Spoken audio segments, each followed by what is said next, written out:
Welcome to the Champagne Way, a podcast devoted to living every day like a celebration.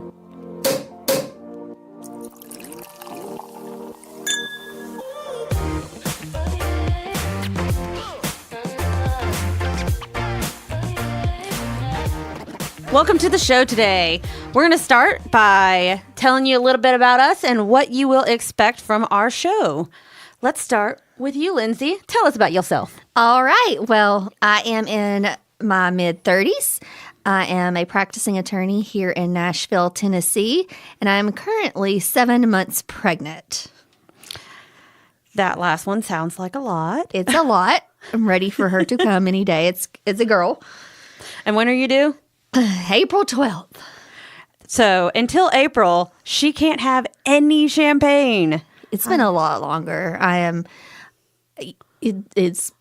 need some champagne. I cannot wait for the day she's born. I feel like we should have like a countdown each week where we just discuss how many more weeks it is. Not like how many weeks you have left of the pregnancy, but just like how many weeks you have left until you can have champagne again. It's 11. It's 11. She knows already. That's why she is a host for the Champagne Way. Yes. So a little bit about me. My name is Trina. I work in music, specifically working with songwriters. I'm just as Lindsay in my mid-30s, living here in Nashville and trying to make every day a little bit more fun and a little bit more enjoyable. Hence the reason for this podcast. Yes. So what we'll expect on our podcast? Well, we're going to have a couple different fun segments each time. We'll start with the What's in Your Cup. Lindsay, you want to tell us about that? Well, today, my cup is blackberry ginger ale, seeing as how I cannot have champagne yet. So that's what's in my cup. My cup typically will always have champagne in it. We'll vary kinds each week, and I think we're going to look into different types of non-alcoholic champagnes that Lindsay can review. Yep. And I'll be doing that. And we'll also be taste testing some expensive champagnes versus non-expensive blind taste tests to see if you can really tell a difference. And we'll just be talking about the different champagnes we drink each week in 11 weeks. And currently. Another segment we've got is called Let's Drink About It, where we discuss the reasons that we drink, either that week or that month. They could be celebratory reasons, or they can be based off of the annoyances of the week. Yeah, and not that we need a reason to drink champagne, but sometimes you got to get some stuff off your chest or just say, thank God it was a good day. And we will also be taking listener submissions for that, reasons that you drink, whether, again, celebratory or things you just want to get off your chest. And those can be submitted on our website. You can go to www.thechampagneway.com and click on Drink About It. Yep, and submit a form, and you could be on our podcast.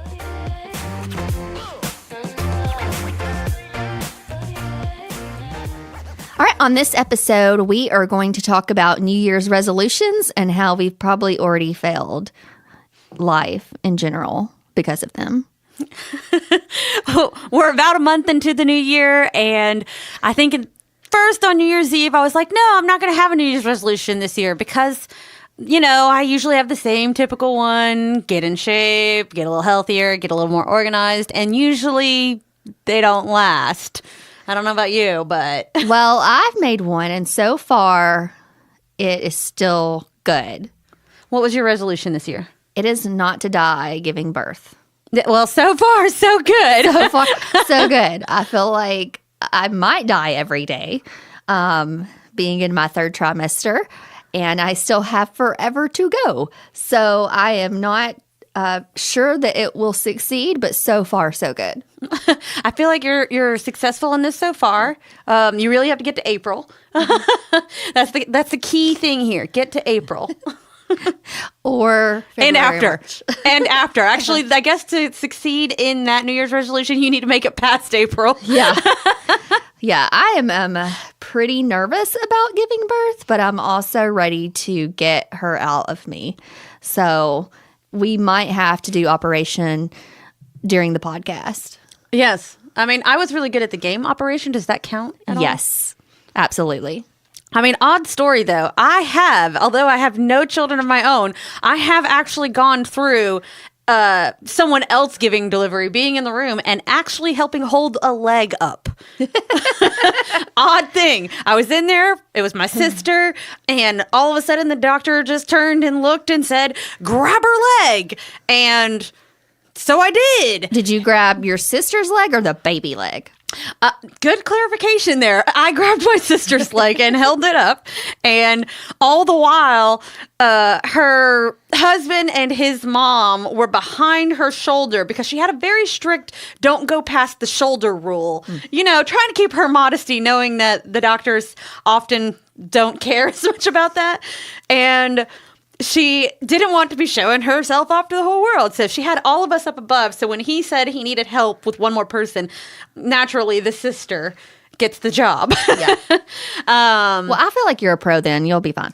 Yeah. I mean, I feel like I've seen it. So when it's my turn, I feel like I'll know what to do. But at the same time, I do remember also her sitting in there and the doctor trying to like rev her up to push. And she was trying so hard not to curse in front of her mother-in-law, who didn't speak English, by the way. But she was trying so hard not to cuss that when the doctor was like, get mad, cuss, push harder, she just started yelling, fudge, fudge, fudge, fudge, fudge, fudge, fudge, fudge, fudge. Which everyone knew what that really meant, so we all started laughing. And then she kind of gave us all this like look like, stop laughing at me, I'm trying to push a baby out. Oh my gosh. Yeah, I actually have no idea what goes on when someone gives birth. I've asked my doctor not to tell me for fear that I will chicken out. And so I really don't have any idea of what's going to happen, and I would like to keep it that way. Okay, well, I'm not going to say any more. I'm just going to say maybe like it just bursts out with glitter, and that's it's what I magical, and a fully baby lands in your lap, and everyone's happy. And somebody gives me champagne, and I drink it, and we're going to be a big happy family. I will be there with champagne in hand and Yes. a glass just for you. Oh, I have chambongs. I think that's going to call for chambongs. You know, the champagne glass with the hollow stem that it's like a beer bong except for champagne. Kind of like shotgun some champagne. Yes. I feel like that's appropriate too. Yeah. Yes. Okay. All New right. plan. What about your New Year's resolutions? How is that going? Okay, so my actual New Year's resolution, after I realized I wasn't going to go with the typical ones, I decided I was going to make a resolution to finish all of the half projects that I started. Because just like a lot of people, I get really excited about things and I start new craft projects, home projects, all the things that my husband probably absolutely hates because half finished projects are discarded around the whole house. And I was like, I'm going to finish all of those projects. And I'm pretty sure that so far I haven't finished any of them, but I've started a couple new ones.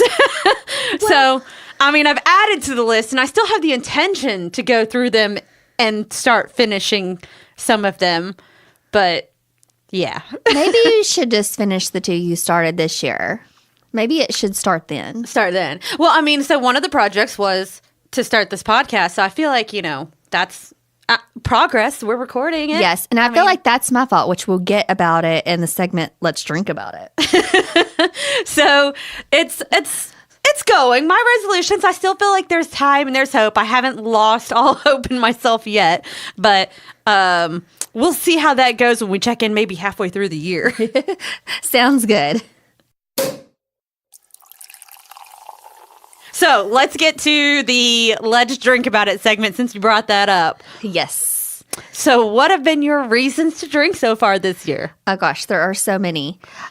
So at the very beginning of the year, I got really sick, and I am pretty sure I had the flu and a sinus infection and sore throat and Ebola and whatever you can plague. have. Like, seriously, I think I had. And since I am pregnant, I can't take really anything. So it took me 3 weeks to even feel like myself again. I was coughing horribly. That's why we couldn't do the podcast any earlier, is because I did not have a voice, or it would have been the whole thing would have had to been edited because I was coughing so much. So it was awful. Being sick and pregnant I would not wish that upon my enemy. It was horrible. Ugh. I remember talking to you a couple times. You sounded a little bit like a chronic smoker. Yes. Yeah. I mean, that could have been cool for the first segment. You could have just sounded like a little like this.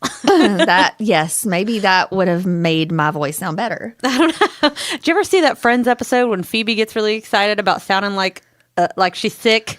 No. She tried singing. She thought it made her voice sound sexier. Yeah. See, you never know. You could have sounded sexier. That's true. That is true. Like a sexy smoker with emphysema. Well, what about you? What are you drinking about this week? Well, I haven't necessarily had any celebratory drink about it moments. This week alone, we're going to drink to the death of my first car that I bought after graduating college and starting a career. Bought a Chevy Trailblazer, and it officially died like 2 days ago. There was a sad moment there. I did realize that it's 14 years old, so I really shouldn't be that sad about it. It should be expected. But, I mean, there's that attachment to, like, this was the first car I bought when I finally started making some money. Aww. But, I mean, poor Ebony. She served me well and for a long time, and I'm sad to see her go, but I think it was about time. I like her name.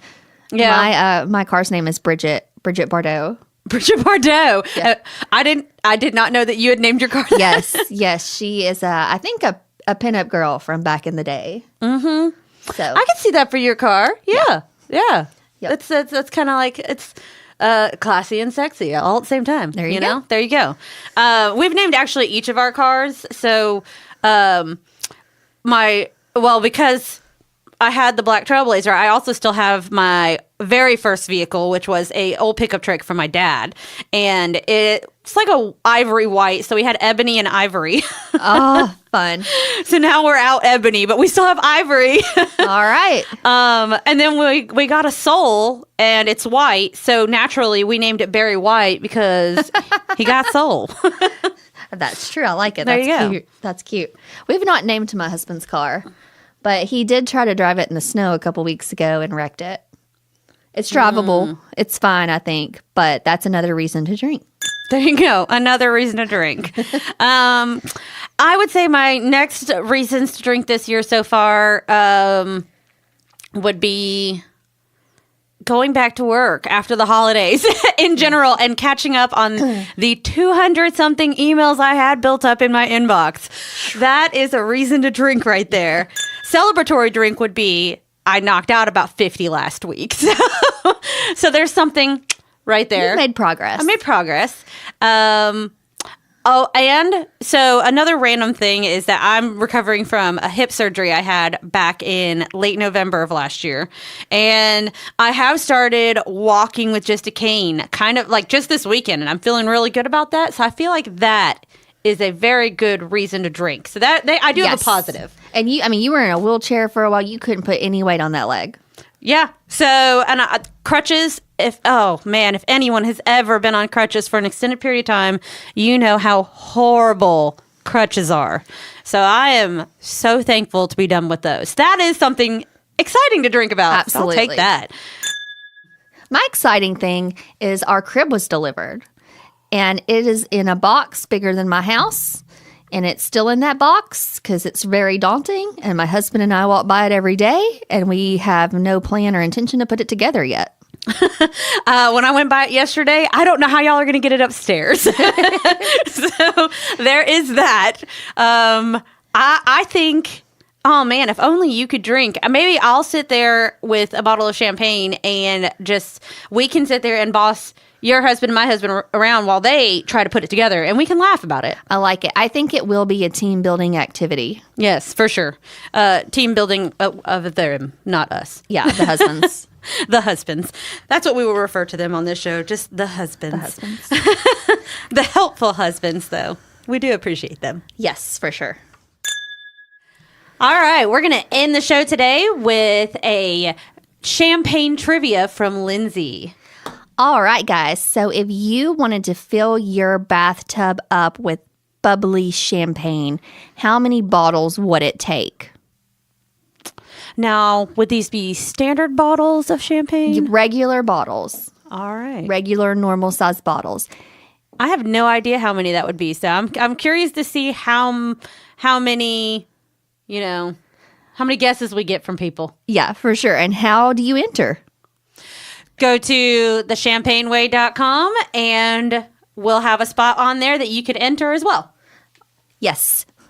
And if you decide to try it, email us some pictures. Absolutely. By all means, cover up. Do you think that if I can't drink champagne, I could still take a bath in it? I don't know. Can you absorb it through your skin?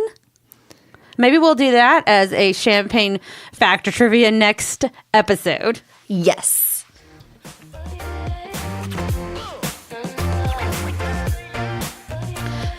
Things we may or may not talk about next week. Coming up, we've got the Super Bowl. Yeah, and I have no idea how I'm going to sit through a sporting event sober.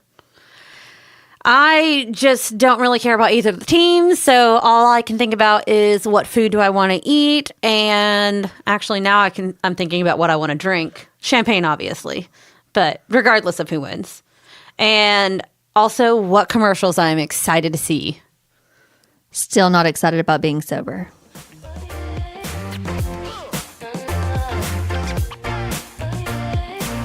Thank you for listening to The Champagne Way and living every day as a celebration. We'll see you next episode.